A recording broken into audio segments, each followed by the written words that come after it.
It's an important aspect of government housing, isn't it, Sanusha, as we look ahead to the SONA? Absolutely, Desiree. I think the State of the Nation address is something that really sets the roadmap for which the country moves in the next 12 months. It does a reflection of where we were. It does a kind of analysis of where we're currently at and what's going to be the future trajectory in the next 12 months.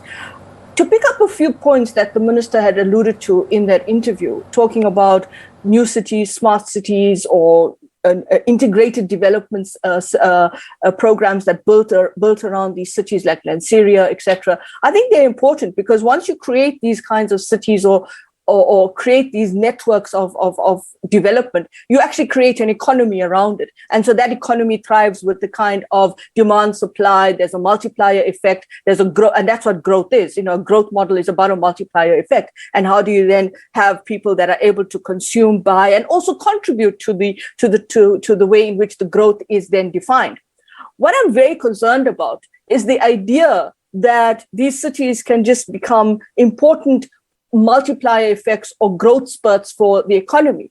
Because in these kinds of cities that you're talking about creating, it's going to be what kind of jobs you are creating. Are they going to be just service industry jobs, very low key, low skill? Because you also got to complement that with the context of where you want to grow your economy in terms of R&D. Are you going to create innovation centers? Business parks don't mean necessarily they are innovative centers. This is where your research and development comes in. The third point I want to make is that the minister spoke about title deeds. Title deeds is quite an interesting dynamic. I mean, one of the things that we've been discussing a lot in the last 12 months from 2021 was the question of the expropriation without compensation discussion in Parliament, but also the amendment to Section 25 of the Constitution to enable that. Right now, that entire process is going nowhere. It's dead because the ANC in Parliament could not get 2/3 majority to get that going forward. So if you listen to the minister in an interview with Bloomberg Business News, he talks about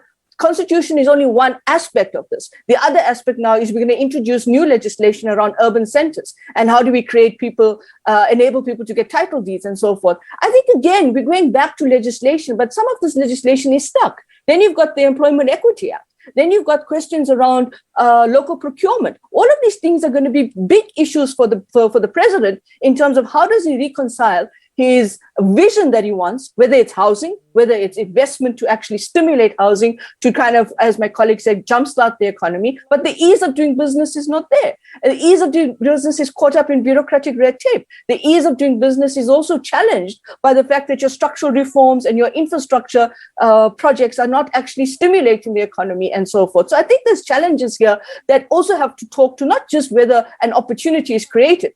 All opportunities are fantastic, but they're also relative to what is being implemented and achievable.